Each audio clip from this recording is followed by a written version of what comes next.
sejahtera untuk kita semua. Tabibun.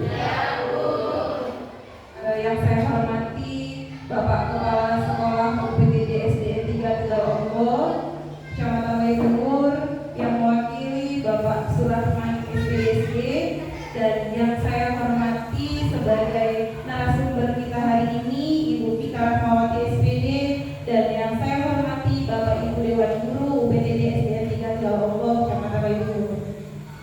Pertama-tama mari kita panjatkan puji dan syukur kehadirat Allah Subhanahu wa taala, yang mana pada kesempatan pagi hari ini kita diberikan kesehatan untuk hadir di ruangan ini dalam kegiatan acara aksi nyata diseminasi budaya positif yang akan disampaikan nanti oleh narasumber kita Ibu Vika Rahmawati. Dan tidak lupa salawat serta salam kita haturkan kepada junjungan kita Nabi Muhammad SAW, yang sahabatnya kita nantikan kelak di yaumul akhir. Amin amin ya rabbal alamin. Baiklah Bapak Ibu, perkenalkan saya di sini sebagai pengelola acara dalam kegiatan aksi nyata diseminasi budaya positif di sekolah kita. Dan yang pertama, untuk acara yang pertama kita buka acara ini dengan mengucap lafaz basmalah. Bismillahirrahmanirrahim. Untuk acara yang kedua yaitu sambutan dari Bapak Surahman selaku Bapak Kepala Sekolah atau yang mewakili. Kepada Bapak Surahman dipersilakan.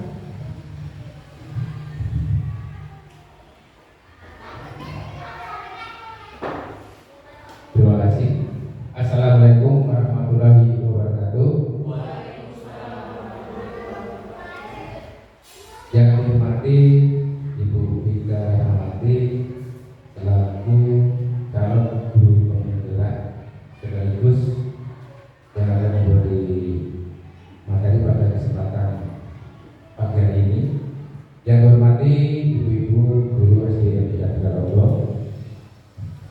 Pertama-tama bersyukur kepada Allah Taala yang telah memberikan rahmat kepada kita semua, sehingga pada kesempatan pagi jenazah ini alhamdulillah kita dapat bertemu dalam rangka acara yaitu kegiatan aksi nyata diseminasi budaya positif yang nanti akan disampaikan oleh Ibu Vika Rahmawati. Kemudian selawat serta salam Allah kita senantiasa kita aturkan kepada Nabi Muhammad SAW, yang insya Allah kita nantikan sahabat di yaumul akhir. Amin ya rabbal alamin. Saya di sini ya mewakili Kepala Institut Tegal, yaitu Bapak Krisnanto, menyatakan pada kesempatan hari ini beliau masih kurang badan.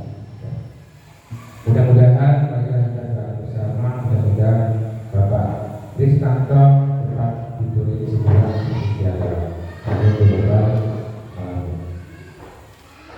Di sini saya mengucapkan terima kasih kepada Ibu Vika yang telah di sini memberikan, yang nanti akan memberikan ilmunya kepada kita semua, menularkan ilmunya kepada kita semua. Apa yang telah didapat oleh Vika, nanti mudah-mudahan kita dapat mengambil atau kegiatan apa yang dia lakukan bisa kita laksanakan dalam kegiatan belajar mengajar setiap hari. Dan sekali lagi terima kasih Bu Vika ya. Jadi apa yang Ibu Vika sampaikan nanti ya mudah-mudahan dapat dilaksanakan oleh teman-teman guru yang di Universitas Tegal. Karena apa? Karena ya di sekolah kita sudah ada dua calon guru penggerak. Yang pertama Bu Ida, dan Kak Amati mungkin insya Allah selesai. Yang ketiga mudah-mudahan nanti disusul oleh ibu-ibu guru yang lainnya. Ya mudah-mudahan. Amin ya rabbal. Jadi itu saja yang dapat saya sampaikan. Terima kasih.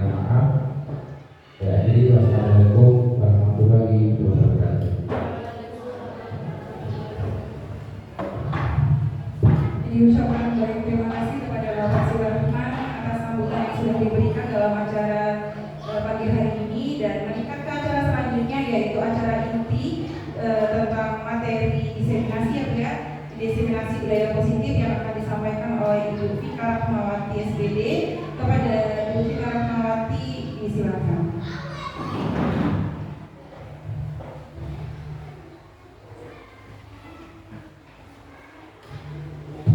Bismillahirrahmanirrahim. Assalamualaikum warahmatullahi wabarakatuh. Selamat pagi Bapak Ibu. Masih ingat ya kalau saya bilang guru hebat itu saya ya. Guru hebat itu saya. Lebih semangat. Guru hebat itu saya. Baik Bapak Ibu, terima kasih. Alhamdulillah, syukurillah. Pertama-tama saya ucapkan terima kasih kepada Bapak Kepala Sekolah dan Bapak Ibu guru ya yang hari ini sudah meluangkan waktunya untuk kita melaksanakan kegiatan diseminasi tentang budaya positif, yang mana ini adalah termasuk tugas saya dalam program pendidikan guru penggerak. Pertama-tama mari kita panjatkan segala rasa puji dan syukur kita kepada Allah Subhanahu wa Ta'ala yang memberikan banyak sekali nikmat dan karunia-Nya kepada kita semua ya Bapak Ibu. Alhamdulillah kita hari ini masih dapat berkumpul di ruangan ini dalam keadaan sehat walafiat, dan semoga untuk Bapak Kepala Sekolah kita Bapak Dwi Sutanto yang saat ini sedang sakit, semoga lekas segera diberikan kesembuhan. Salawat dan salam tak lupa kita sanjungkan kepada Nabi Allah Muhammad Sallallahu Alaihi Wasallam. Semoga kita semua termasuk umat beliau yang akan mendapat syafaatnya di yaumul kiamat. Selanjutnya Bapak Ibu, saya di sini sebagai calon guru penggerak angkatan 11 akan melaksanakan aksi nyata mengenai diseminasi budaya positif. Bapak Ibu, saya di sini bukan berarti saya yang menggurui atau kalau saya katakan tadi narasumber itu terlalu tinggi gitu ya Bu Indah ya. Sebenarnya di sini saya ingin karena ini termasuk tugas ICGP program pendidikan guru penggerak, jadi saya melaksanakan ini untuk menyebarluaskan apa ilmu yang sudah saya dapatkan selama beberapa bulan ini Bapak Ibu. Jadi mohon nanti kalau misalnya ada yang kurang pas atau ada yang kurang berkenan atau masih ada yang perlu ya kita bersama-sama membenahinya ya Bapak Ibu ya. Kita saling sharing di sini. Bukan bermaksud saya ingin menggurui atau bagaimana ya. Oke, baiklah langsung saja kita mulai acara kita hari ini mengenai diseminasi tentang budaya positif di sekolah. Bapak Ibu, ini adalah modul keempat saya dalam pendidikan guru penggerak. Jadi di sini kita akan mempelajari budaya positif. Sebenarnya budaya positif itu apa ya Bapak Ibu ya? Sekarang saya akan mengajukan pertanyaan pematik. Apakah hukuman dapat mendisiplinkan anak-anak Bapak Ibu? Bagaimana? Ya? Oh tidak. Yang lain bagaimana Bapak Ibu? Tidak. Oke.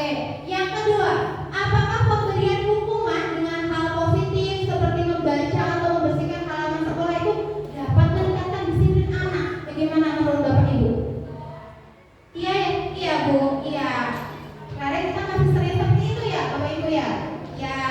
Kemudian pertanyaan yang ketiga, apakah memberikan penghargaan dapat meningkatkan motivasi belajar anak? Iya. Setuju Bapak Ibu? Iya, setuju. Bapak gimana Pak Surahman? Terkadang masih suka seperti itu di apa gimana Pak? Pengalaman Bapak gimana Pak? Jadi ini ya, kita memberi hukuman kepada anak itu tujuannya adalah gak ada yang tujuannya jelek, semuanya tujuannya bagus ya. Mungkin penerapannya caranya ya, kalau yang dulu kan ada yang suruh berdiri, anaknya diangkat, kakinya diangkat satu, nah itu ya Itu tujuannya supaya anak itu apa ya, tidak melakukan perbuatan itu lagi.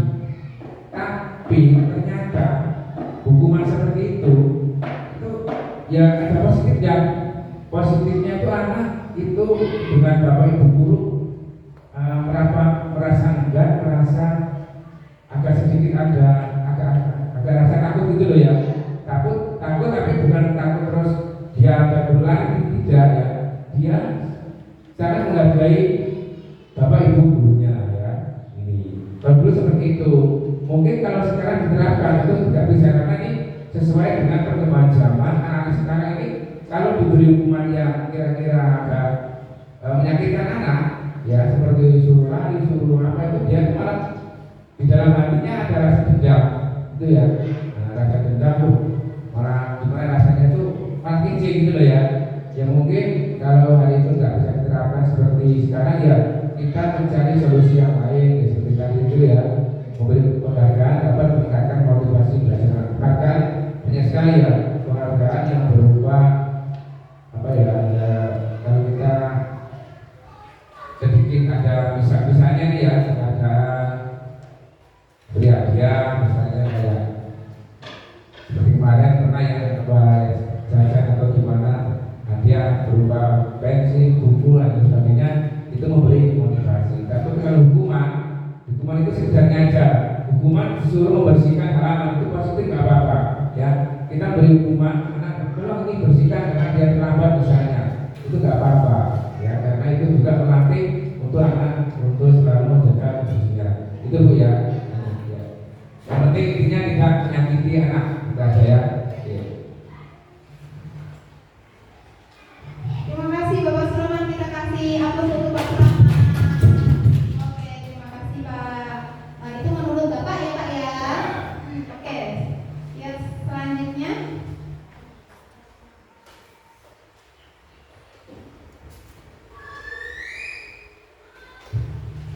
di sini ada pengantar konsep pendidikan menurut Ki Hajar Dewantara, melibatkan pengasuhan dan pentingnya budaya di lingkungan positif di sekolah yang menempatkan peserta didik sebagai fokus utama. Dalam konsep Ki Hajar Dewantara, pendidikan bukan hanya tentang transfer pengetahuan, tetapi juga mencakup pembentukan karakter dan pengembangan potensi setiap murid. Oleh karena itu, menciptakan budaya positif dan lingkungan yang mendukung, inklusif, dan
Pada zaman dahulu, di sebuah hutan, tinggallah seorang ibu dan ketiga anak kembarnya. Ibu tersebut bernama Ella, yang memiliki 3 anak kembar bernama Elo, Eli,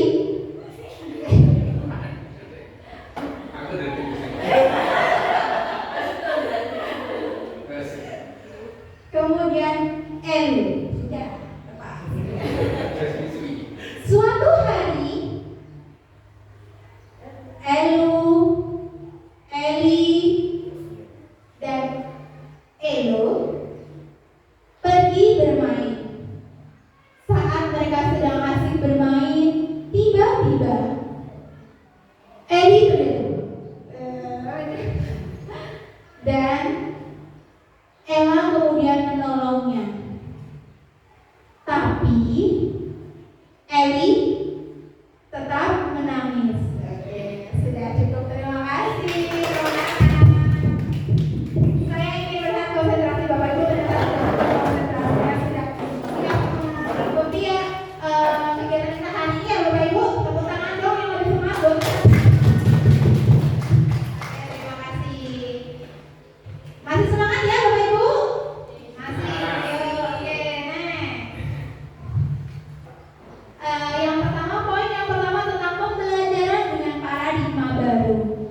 Bapak Ibu, pembelajaran dengan paradigma baru ini merupakan pembelajaran yang dirancang berdasarkan prinsip pembelajaran berdiferensiasi sehingga para peserta didik dapat belajar sesuai kebutuhannya berdasarkan tahap perkembangan sesuai teori psikologi modern untuk mewujudkan profil pelajar Pancasila.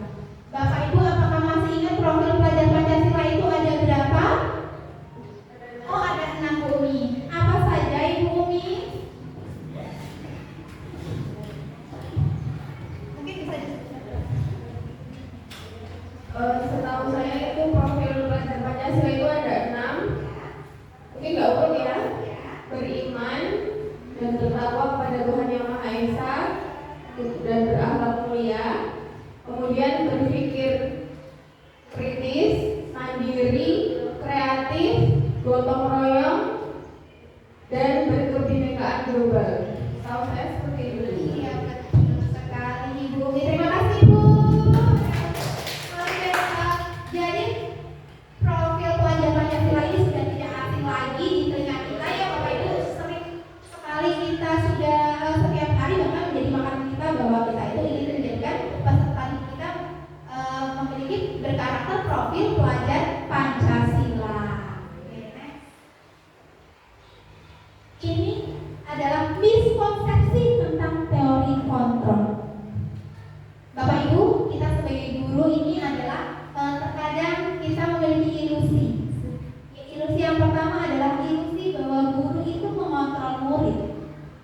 Yang kedua, ilusi bahwa semua penguatan positif, efektif, dan bermanfaat. Jadi semua penguatan itu bersifatnya positif, efektif, dan bermanfaat.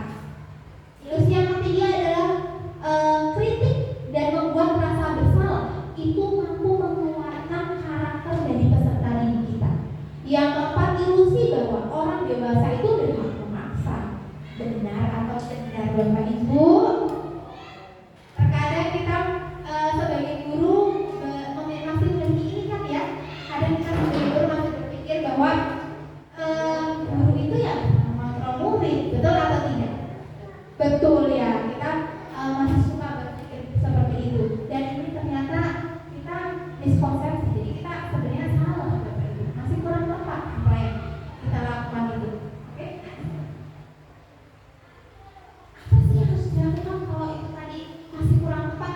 Nah, kita harus mengubah paradigma stimulus respon menjadi pendekatan teori kontrol. Jadi stimulus respon tentang dunia itu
pertama kita memiliki modal berpikir menang, bukan menang atau kalah, tapi menang. Poin yang kedua yaitu disiplin positif. Disiplin positif itu merupakan suatu cara penerapan disiplin tanpa kekerasan dan ancaman. Yang kedua, penerapan disiplin positif ini mengajarkan murid untuk memahami konsekuensi perilaku yang mereka lakukan. Jadi disiplin positif itu merupakan salah satu cara penerapan budaya positif yang bertujuan untuk menumbuhkan kesadaran serta memberdayakan murid untuk melakukan sesuatu tanpa imbalan, ancaman, atau bahkan hukuman. Sehingga sebagai pendidik tujuan kita adalah untuk menciptakan peserta didik yang memiliki disiplin diri. Nah, menciptakan budaya positif tadi, Bapak Ibu, inilah poin-poin yang harus kita lakukan ya. Satunya tadi adalah paradigma perubahan yang baru, kemudian ada disiplin positif. Selanjutnya adalah nilai-nilai kebajikan. Ini adalah poin yang ketiga. Disiplin positif akan membawa murid pada nilai-nilai kebajikan yang sesuai dengan profil pelajar Pancasila. Seperti yang sudah disampaikan Ibu Umi tadi, bahwa profil pelajar Pancasila itu ada berapa, Bu Dela? Iya betul, ada 6 ya. Ada beriman dan bertakwa kepada Tuhan Yang Esa, berakhlak mulia, berkebinekaan global, bergotong royong, kreatif, mandiri, dan bernalar kritis. Inilah tujuan kita, ini membawa murid kita menjadi berkarakter untuk menjadi peserta didik yang berkarakter profil pelajar Pancasila. Yang selanjutnya adalah kebutuhan dasar manusia. Kebutuhan dasar manusia adalah segala sesuatu yang kita lakukan untuk mendapatkan apa yang kita inginkan. Seluruh tindakan yang kita lakukan itu memiliki tujuan tertentu, dan semua usaha terbaik yang kita lakukan adalah dalam rangka untuk memenuhi kebutuhan dasar kita. Jadi Bapak Ibu, kemarin itu saya dalam pendidikan guru penggerak ini mempelajari 5 kebutuhan dasar manusia. Yang pertama adalah bertahan hidup, yang kedua kasih sayang dan rasa diterima, yang ketiga penguasaan, yang keempat kebebasan dan kesenangan. Jadi Bapak Ibu, kalau murid kita melakukan sesuatu kesalahan, itu pasti ada tujuan, pasti ada penyebabnya. Mungkin salah satunya karena mereka kebutuhan dasar mereka ini belum terpenuhi. Jadinya misalnya nih ada anak yang kok setiap hari kok nangis, dikit kok nangis. Apa ya penyebabnya? Ternyata setelah kita teliti, ternyata murid kita itu pengen cari perhatian, pengen diperhatikan sama gurunya. Jadi bertahan hidup ini adalah bukan bertahan hidup itu bisa dari makanan, pakaian, tempat tinggal, keamanan, dan kesehatan. Kalau kasih sayang yaitu tadi dan rasa diterima ini bisa dengan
2 itu masih senangnya tuh pengennya tuh bermain gitu Pak. Kalau di kelas tinggi itu kayak gimana Pak biasanya?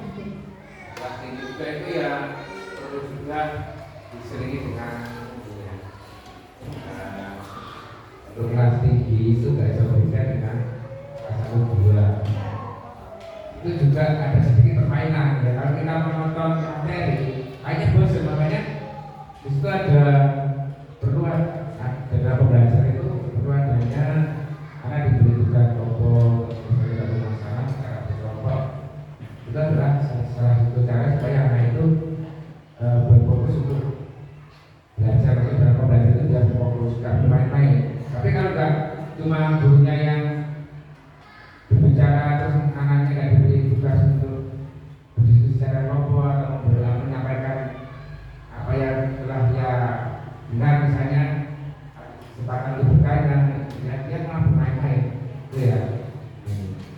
Bisa aja. Terima kasih Bapak. Jadi kebutuhan dasar ini harus kita ingat ya Bapak Ibu, karena ini adalah kebutuhan dasar anak-anak kita di peserta didik kita, bukan peserta didik kita tapi juga anak kita di rumah. Kadang itu kenapa apa mereka kadang mereka itu bisa marah, bisa jengkel itu apa? Oh karena orang aku kemarin dapat 100 kok Pak Guru itu nggak menyebutkan namaku, ternyata jadi marah-marah. Oh alah, ternyata penyebabnya itu karena penguasaan, mereka pengen dihargai. Atau mungkin kalau anak kita ada yang di kelas itu males-malesan atau kurang bersemangat belajarnya itu apa? Oh karena mungkin mereka masih ada kebutuhan dasar yang belum terpenuhi, yaitu tadi mungkin mereka itu lebih senang belajarnya sambil bermain kayak tadi apa ya, bisa kita melakukan pembelajarannya diselingi dengan permainan seperti itu. Yang selanjutnya adalah motivasi perilaku manusia. Motivasi itu merupakan dorongan yang timbul pada diri seseorang secara sadar atau tidak sadar untuk melakukan suatu tindakan dengan tujuan tertentu. Bapak Ibu, motivasi perilaku manusia itu ada 3. Yang pertama itu biasanya untuk menghindari hukuman atau ketidaknyamanan. Yang kedua untuk mendapatkan imbalan atau penghargaan dari orang lain. Dan yang ketiga itu untuk menjadi orang yang mereka inginkan dan menghargai diri sendiri dengan nilai-nilai yang mereka yakini. Misalnya nih, saya sebagai guru, saya itu berangkatnya pagi terus karena pengen dipuji oleh Bapak Tri sebagai kepala sekolah. Kira-kira itu karena apa ya Bapak Ibu? Saya itu melakukan itu karena apa sih? Dari ketiga poin ini tadi itu saya melakukannya di poin yang keberapa? 1, kedua atau ketiga Pak? Kalau saya ingin mendapatkan pujian seperti itu.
Dan poin ke-1 dan kedua ini masih kurang tepat ya Bapak Ibu ya. Yang tepat adalah poin yang ketiga, motivasi ini intrinsik ya, untuk menjadi orang yang mereka ingat dan menghargai diri sendiri dengan nilai-nilai yang mereka yakini. Jadi kalau anak itu pengen berangkat pagi, berangkat sekolahnya selalu pagi, itu ya karena pengen semangat belajarnya. Karena aku tuh pengen cepet-cepet di sekolah, ketemu teman-teman, ketemu guru, pengen belajar karena sekolah itu menyenangkan sekali. Nah, itulah baru poin yang ketiga. Nah, di sini ada konsep disiplin dengan identitas gagal. Jadi Bapak Ibu, disiplin itu ada yang sukses dan ada juga yang gagal. Konsep disiplin yang gagal itu ada dua, yaitu hukuman dan penghargaan. Hukuman itu sifatnya menyakitkan, tidak nyaman, membuat murid merasa takut, memaksa. Murid itu nanti akan menyembunyikan kesalahannya dan murid akan menjadi rendah diri. Dan disiplin dengan identitas gagal yang kedua yaitu ada penghargaan. Kenapa itu termasuk ke dalam identitas yang gagal?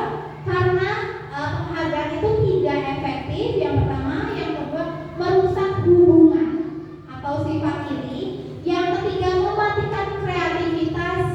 Yang keempat menghukum dengan sistem ranking. Yang kelima merampas hak menghargai dirinya sendiri. Bapak Ibu, jadi kalau kita melakukan hukuman ya, dan penghargaan yang kita lakukan untuk anak-anak kita, berarti itu sudah tepat atau belum Bapak Ibu? Kalau kita melakukan hukuman atau penghargaan kepada murid kita itu kira-kira sudah tepat atau belum? Belum ya. Jadi ternyata meskipun kita bilang hukumannya itu baik untuk mereka, untuk mendisiplinkan mereka, tapi ternyata itu juga belum tepat. Kita harus bisa menemukan disiplin itu berdasarkan dari kesadaran diri mereka masing-masing. Meskipun itu penghargaan ya Bapak Ibu, kadang kita ayo siapa nanti yang dapat nilai 100, ibu akan kasih hadiah. Anak-anak emang semangat tuh, anak-anak semangat belajarnya biar bisa dapat nilai 100. Tapi kalau yang nggak dapat 100, nggak dapat hadiah, bagaimana perasaan mereka? Pasti kecewa kan ya? Mereka jadi aku nggak bisa, aku padahal udah belajar, tapi aku nggak bisa. Nah, nanti mereka jadi menyalahkan dirinya sendiri. Mereka jadi tidak bisa percaya diri seperti itu. Dan kalau tadi konsep disiplin dengan identitas yang gagal, ini ada konsep disiplin dengan identitas yang sukses. Yaitu yang pertama konsekuensi dan restitusi. Konsekuensi ini memang sukses, bisa kita laksanakan. Misalnya kita buat kesepakatan sama anak. Nah, siapa yang nanti kalau kita tugasnya piket ya Bu. Nanti kalau tidak piket gimana? Nanti kalau ada yang nggak piket Bu, suruh nyapu semua kelas. Setuju? Setuju. Itu berarti namanya konsekuensi. Anak-anak nanti sudah tahu tuh kalau mereka nggak piket nanti mereka bakal menyapu semua kelas. Tapi kira-kira itu mereka melakukan menyapu semua kelas itu berdasarkan kesadaran dari dirinya sendiri atau bukan ya Bapak Ibu ya? Bukan ya, betul bisa. Itu hanya dapat dilakukan dalam jangka pendek. Kemudian perlu monitoring dan berkelanjutan. Jadi konsekuensi itu perlu tetap dimonitoring, tetap terus dipantau. Yang ketiga stimulus respon. Yang keempat murid akan menghormati peraturan, betul sekali. Dan yang selanjutnya itu kehilangan waktu untuk merenungi kesalahan.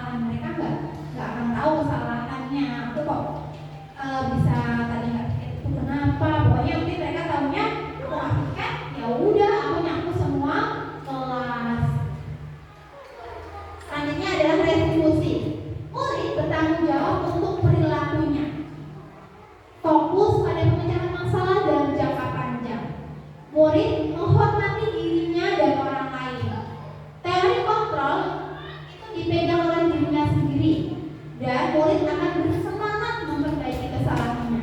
Ini nanti akan kita pelajari lebih lanjut tentang restitusi.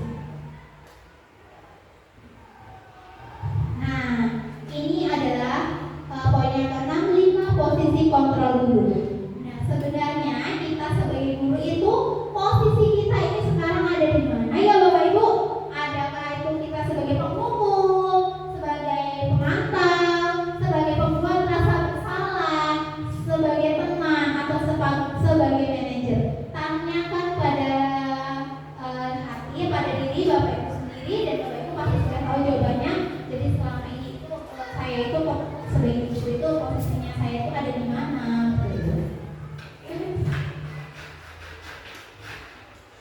Kita lihat video ini sebentar ya Bapak Ibu.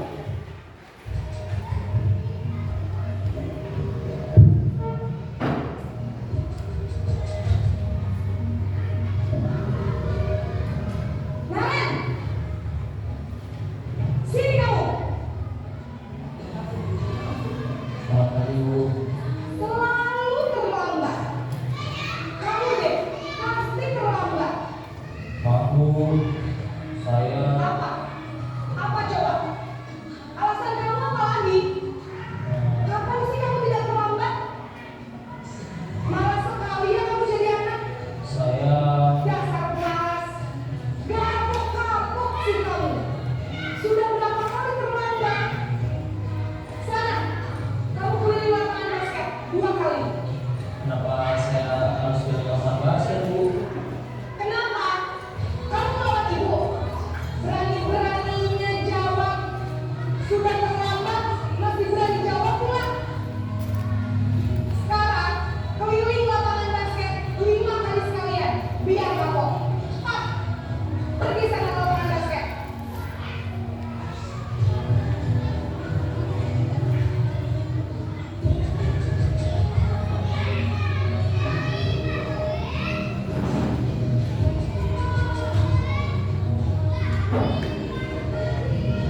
Naren,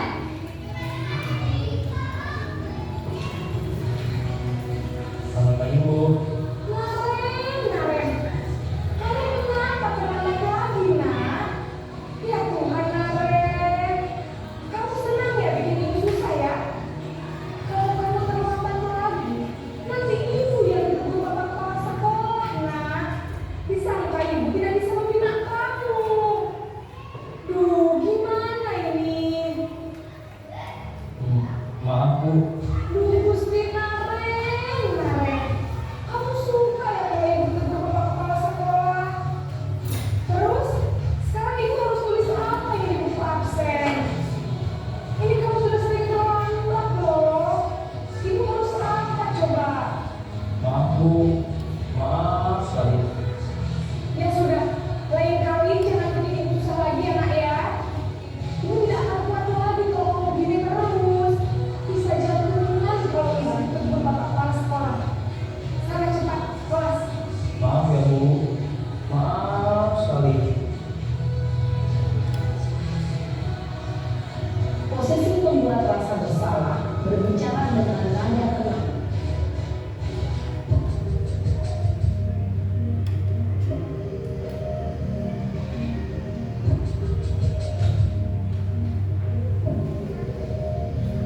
Naren,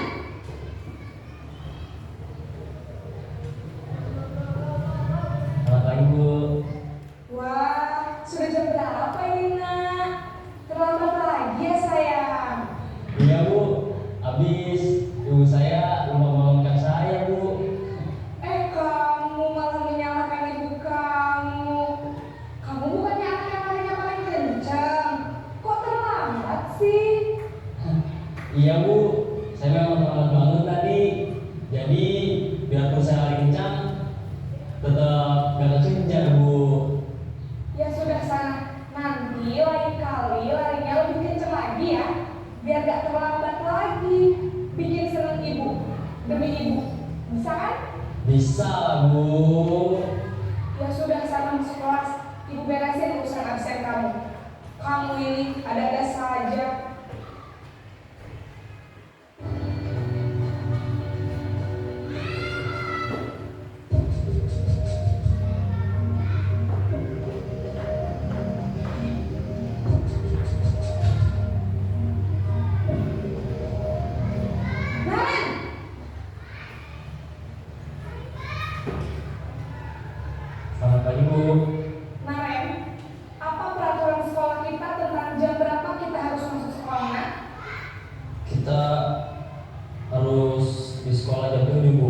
Iya betul, sekarang sudah jam 7.20. Narem sudah tahu konsekuensinya jika terlambat hadir. Paham Bu, saya harus tinggal kelas pas jam istirahat selama 20 menit.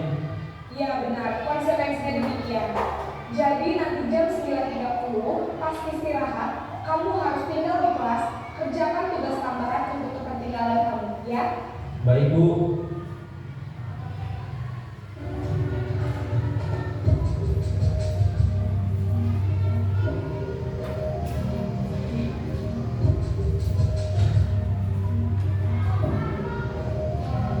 Narem!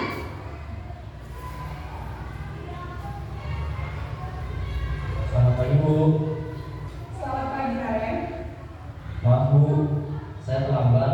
Iya, sekolah masuknya jam 7, sekarang sudah jam 7.20. Jadi sekarang bagaimana ini Narem? Maaf Bu, saya lupa setel alarm saya semalam. Baiklah, menurut kamu, keyakinan sekolah yang mana yang perlu kamu tingkatkan? Menghargai diri sendiri dan orang lain mungkin ya Bu. Setuju. Jadi, apakah Narem meyakini prinsip saling menghormati tersebut? Iya Bu, saya meyakininya. Apakah Narem bersedia memperbaiki masalah keterlambatan ini? Bersedia Bu. Bagaimana kamu akan memperbaiki masalah keterlambatan ini? Saya akan coba untuk tidak lupa menyetel alarm saya Bu. Baik, kalau Narem lupa menyetel alarm di rumah, ada orang yang kira-kira bisa bantu mengingatkan tidak? Ada Bu, kakak saya, Kak Emma. Ada lagi selain Kak Emma? Selain Kak Emma, ada ibu saya. Baik, jadi yang mengingatkan Narem adalah Kak Emma dan ibu kamu ya? Kira-kira akan mulai setel alarm kapan ya Narem? Setelah pulang sekolah, akan segera saya lakukan. Baik, jadi Narem akan setel alarm untuk bangun besok pagi dan akan diingatkan oleh kakak dan ibunda Narem ya. Ada lagi yang mungkin perlu dilakukan Narem agar tidak terlambat bangun lagi. Tidak ada Bu. Baik Narem, terima kasih untuk kerjasama kamu. Sekarang kamu perlu kembali ke kelas untuk belajar. Baik Bu, terima kasih.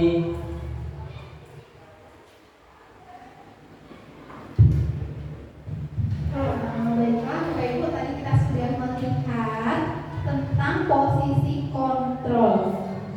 Bagaimana Bapak Ibu, ada yang memberikan tanggapannya dari video yang disampaikan tadi? Posisi kontrol kita sebagai guru itu ada di mana? Mungkin sudah dari yang itu tadi pastinya sudah tahu ya, mana sih seharusnya posisi kontrol kita sebagai guru itu harus di posisi mana?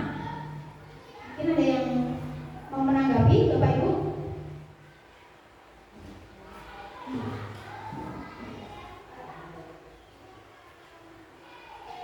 Pak, silakan. Oh, oke, baik. Gimana Pak? Terima kasih. Jadi setelah melihat yang video tadi itu ya, itu tentang keterlambatan anak ya. Jadi untuk posisi kontrol ya, kontrol kita itu kita melihat latar belakang anak ya. Jadi latar belakang anak itu seperti apa. Jadi anak itu kok bisa terlambat itu masalahnya. Nah, dari video tadi setelah kita amati, ternyata anak itu ya bisa mengambil suatu keputusan untuk merubah dirinya ya, yaitu dia memberikan alasan lah, misalnya ya bisa bangun pagi lah gitu ya. Nah, tapi kita sebagai guru juga harus selalu memberi memberi perhatian orang itu terlambat terus itu kenapa itu ya. Nah, jadi kita kontrol kita itu mempelajari atau mengetahui latar belakang itu ya, bagaimana kok dia terlambat terus gitu ya. Itulah yang kita harus tahu ini ya. Bisa saya. Terima kasih Bapak. Jadi kira-kira dari video itu tadi itu posisi yang paling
Jadi yang tentang posisi kontrol lagi lah Bapak Ibu ya. Misalnya nih kalau saya mengatakan ini, Bapak Ibu menyebutkan saja posisi kontrolnya itu sebagai apa? Apakah itu sebagai pemantau, manajer, penghukum, pembuat rasa bersalah, atau sebagai teman? Ibu kecewa sekali dengan apa yang kamu lakukan. Apa begitu kira-kira? Posisi kontrol tadi mungkin bisa dibalik.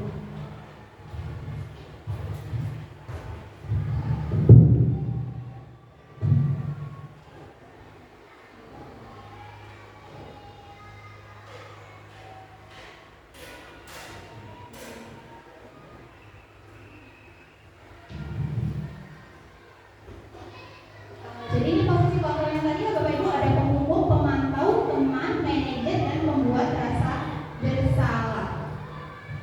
Kemudian kalau Ibu kecewa sekali dengan apa yang kamu lakukan, itu berarti posisi kontrolnya di mana Bapak Ibu? Hah? Membuat rasa bersalah, betul sekali Bu Evi. Membuat rasa bersalah.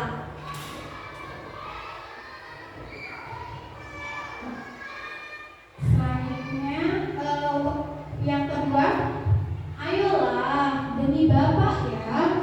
Itu apa? Teman, betul sekali Bu Indah. Kemudian yang ketiga, sekarang kamu hormat pada bendera selama 1 jam. Hukum, betul sekali. Kamu sudah melanggar peraturan, kamu tahu konsekuensinya? Pemantau, betul sekali Bu.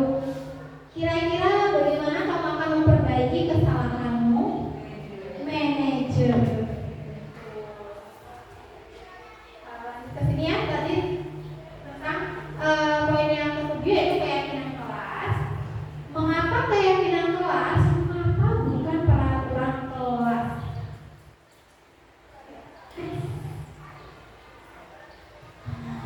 Ilustrasi perbedaan antara peraturan dan keyakinan. Sekarang saya tanya, mengapa kita memakai helm saat mengendarai motor? Kira-kira kenapa Bapak Ibu memakai helm itu saat mengendarai motor itu biar apa sih? Hah? Keselamatan, betul. Terus agar tidak ditilang polisi, betul sekali Bu. Benar? Oh iya, mentaati peraturan.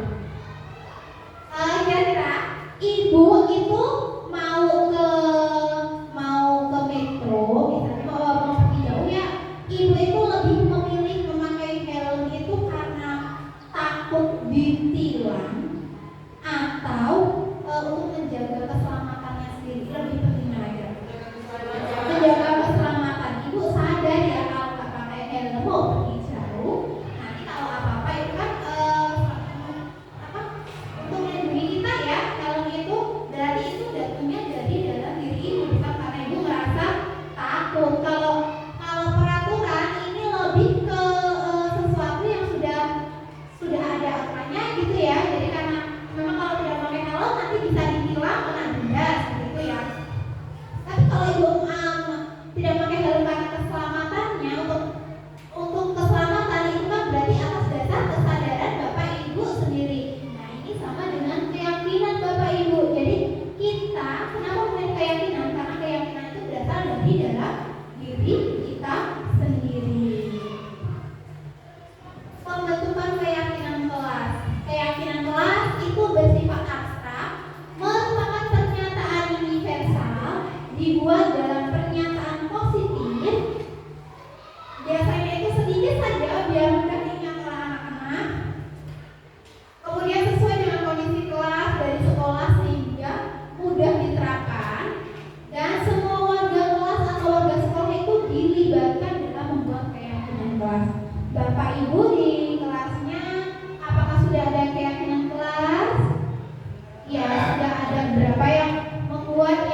nanti kita bisa kumpulkan nih jawaban mereka. Setelah terkumpul, mereka punya kelas impian yang seperti apa. Mungkin nanti kemudian kita ubah kalimatnya itu bisa menjadi lebih dengan kalimat positif, dengan pernyataan yang positif. Misalnya yang tadinya menginginkan tidak kelasnya tidak kotor, berarti kita rubah menjadi pernyataan yang positif. Contohnya membuat kelas, ya menciptakan suasana kelas yang bersih, rapi, dan nyaman. Dan itu mungkin bisa kita ulang setiap hari, Bu Evi. Jadi kalau di kelas itu kita setiap ngobrol kita tanya ke anak, masih ingat dengan apa yang dengan di kelas kita, itu kita sampaikan berulang-ulang dari dia supaya keyakinan itu tumbuh di hati mereka. Jadi tanpa harus dikasih tahu, itu mereka sudah tahu apa sih yang harus mereka lakukan. Berarti kalau mau kelasnya rapi itu harus apa? Harus dicek, harus buang sampah di tempatnya, dan lain-lain seperti itu. Bagaimana Bu Eni? Oke, sudah cukup. Terima kasih. Untuk poin yang terakhir yaitu segitiga restitusi. Segitiga restitusi adalah suatu proses dialog yang dijalankan oleh guru agar dapat menghasilkan murid yang mandiri dan bertanggung jawab. Segitiga restitusi ini ada tiga ya Bapak Ibu. Yang pertama itu menstabilkan identitas, yang kedua validasi tindakan yang salah, dan yang ketiga itu menanyakan keyakinan. Jadi segitiga restitusi ini bisa kita gunakan untuk kita memecahkan masalah. Misalnya ada anak yang terlibat ada kasus, atau ada mereka melakukan sesuatu kesalahan, atau mereka habis berkelahi, kita bisa menyelesaikannya dengan segitiga restitusi. Yang pertama yang tadi adalah menstabilkan identitas. Berdasarkan prinsip berbuat kesalahan adalah bagian dari proses pembelajaran. Salah itu wajar ya Bapak Ibu, karena kita itu hanyalah manusia biasa, pasti punya salah. Kadang kita guru juga salah, karena kita bukan manusia yang sempurna ya. Jadi apa yang harus kita katakan itu berbuat salah itu wajar. Tidak ada manusia yang sempurna. Ibu atau bapak juga pernah melakukan itu. Ibu ataupun bapak tidak mau mencari siapa yang salah, tapi ibu atau bapak akan membantu kamu mencari solusi dari permasalahan ini. Kamu berhak merasa begitu. Itu contoh-contoh kalimat saat kita melakukan tindakan yang pertama atau menstabilkan identitas. Itu bisa misalnya ada anak yang berbuat salah, setelah kita tanya kita bisa mengatakannya dengan seperti ini, mungkin berbuat salah itu wajar. Nah, jadi kita nggak langsung menghakimi, kamu kenapa bisa kayak gitu? Nggak bisa, dan kenapa? Nah, bukan seperti itu ya, Bapak Ibu ya. Kita tanyakan dulu. Yang pertama itu dia adalah menstabilkan identitas. Kemudian yang kedua adalah validasi tindakan yang salah. Berdasarkan prinsip setiap perilaku itu berupaya untuk memenuhi suatu kebutuhan tertentu. Masih ingat Bapak Ibu kebutuhan dasar manusia tadi ada berapa? Iya, ada 5 betul sekali Bu Erina. Ada kebutuhan hidup, kebutuhan kasih sayang dan dapat diterima, ada kebutuhan penguasaan, ada kebutuhan kesenangan dan kebebasan ya. Dalam setiap anak melakukan sesuatu itu pasti ada tujuannya. Dan apa yang kita lakukan saat kita melakukan segitiga restitusi dalam karya ini, yang kita lakukan adalah bisa dengan memberikan, dengan mengatakan kami masih punya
keberapa atau hal apa yang dapat ibu pelajari gitu, dapat ibu.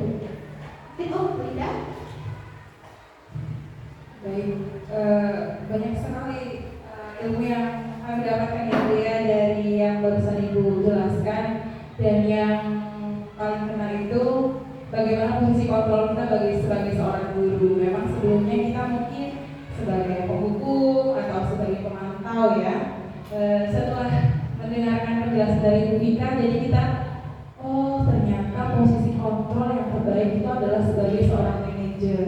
Dan ketika kita melihat kekurangan-kekurangan dari peserta didik kita, mungkin dari perilakunya, mungkin karena dia ingin memenuhi 5 kebutuhan dasar dia sebagai seorang manusia. Jadi kita harus melihat terlebih dahulu kebutuhan-kebutuhan peserta didik kita. Jadi dari ilmu yang pemahaman-pemahaman yang sudah diberikan dari Ibu Vika ini sudah sangat memberikan ilmu yang sangat luar biasa ya Bu ya, untuk kedepannya dapat diterapkan di sekolah kita sebagai budaya positif tentunya, di mana untuk dapat melahirkan peserta didik yang dapat berperilaku yang terbaik dan yang tentunya bersikap positif. Ya, terima kasih Bu Vika.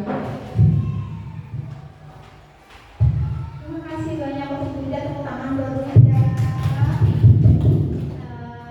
Alhamdulillah, berarti materi yang saya sampaikan ini sudah selesai ya Bapak Ibu. Alhamdulillah, meskipun mudah-mudahan ada yang sedikit yang bisa diterima ataupun dapat kita manfaatkan, dapat kita terapkan selanjutnya dalam kita sebagai guru untuk mendidik anak-anak kita semua.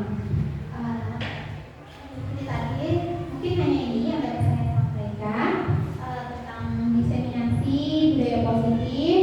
Bapak Ibu, kurang lebihnya saya dalam menyampaikan materi, saya mohon maaf yang sebesar-besarnya. Akhir kata, saya akhiri. Wassalamualaikum warahmatullahi wabarakatuh. Saya serahkan lagi kepada Ibu Indah. Baik, terima kasih ya Allah, ilmunya sangat luar biasa sekali ya Bu Vika, dan menjadi sebuah ilmu yang sangat bermanfaat untuk kita semua ya Bapak Ibu. Mudah-mudahan kita dapat menerapkannya di sekolah kita yang tercinta ini. Dan ternyata kita di akhir acara. Baiklah, dan terima kasih untuk Bapak Ibu semuanya sudah dapat mendengarkan proses dalam acara diseminasi aksi nyata dari Bu Vika. Saya pantun nih Bapak Ibu. Kalau saya bilang pantun gitu, Bapak Ibu bilang cukup gitu ya, biar saya tambah semangat gitu. Oke? Ya. Indah bunga di tengah taman. Duduk santai makan ketan. Sampai jumpa rekan-rekan, sampai jumpa di lain kesempatan. Ayo Bapak Ibu, kita cukupkan untuk acara diseminasi kita hari ini, dan kita tutup acara ini dengan mengucap lafaz hamdalah. Alhamdulillahirabbil alamin. Dan saya selaku pembawa acara dalam acara diseminasi ini, jika ada kurang dan lebihnya saya mohon maaf, dan saya akhiri. Wabillahi taufiq wal hidayah. Wassalamualaikum warahmatullahi wabarakatuh.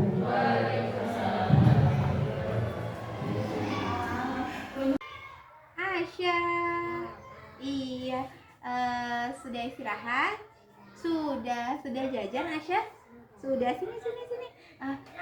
Asya tahu nggak kenapa Asya dipanggil Bu Vika ke sini? Tahu. Kenapa? Karena makan di Oh iya betul. Asya tadi makan di kelas ya? Iya. Kira-kira kalau makan di kelas itu perbuatan yang benar atau salah ya nak ya? Salah, iya. Asya, sebenarnya makan itu adalah kebutuhan. Bu Vika juga kalau lagi lapar makan. Tapi kita harus tahu di mana dan kapan waktu yang tepat buat makan. Kira-kira kalau Asya makan di waktu jam pelajaran itu benar atau salah? Salah, itu waktunya tepat enggak buat makan? Enggak tepat, iya. Kira-kira Asya kenapa tadi kok bisa makan di kelas?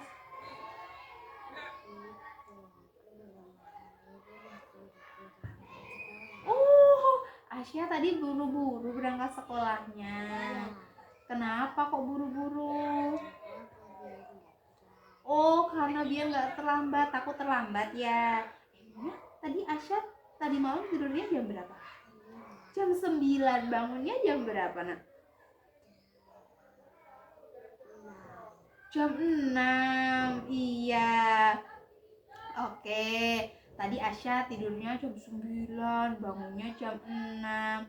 Nah, berarti besok supaya Asya nggak takut terlambat, Asya harus bangunnya jam berapa? Jam 5, iya. Bangunnya lebih pagi ya. Dan tidurnya juga lebih awal. Jangan malam-malam ya tidurnya ya. Asya masih ingat nggak keyakinan di kelas kita? Masih. Keyakinan di kelas kita itu yang pertama harus jujur, menghormati teman, dan tidak apa? Boleh makan di iya, tidak boleh makan di kelas saat jam pelajaran. Jadi kalau Asya tadi makan di kelas saat jam pelajaran itu sesuai dengan keyakinan kelas kita tidak? Tidak, betul. Nah, sekarang di sini Bu Vika mau membantu Asya. Bu Vika di sini bukan mau memarahi atau menghukum Asya, tapi Bu Vika akan mencarikan solusi buat Asya.